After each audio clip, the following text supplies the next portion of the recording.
Баршаңызға сәлем. Сіздермен бүгін күріш ұны мен жүгері ұнынан печенье әзірлейтін боламыз. Бізге керек күріш ұны, жүгері ұны, құмшекер, қопсытқыш, 2 дана жұмыртқа, сары май.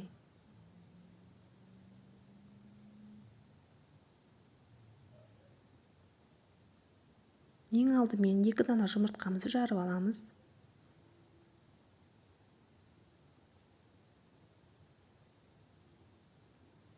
Оның үстінен құмшекерімізді саламыз. Қопсытқышымызды саламыз. Сары майымызды саламыз.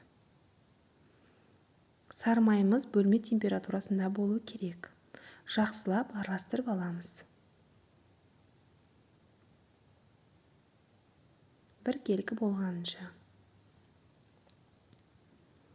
Бұның үстіне күріш ұнымызды саламыз. Тағы да араластырып аламыз. Бұның үстінен жүгері ұнын саламыз. Жақсылап араластырамыз. Тестамыз төгіліп тұрады. Қатты бірікпейді.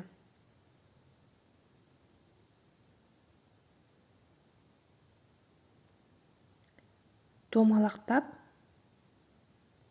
қолымызбен шарик жасап, печенье формасын жасайтын боламыз.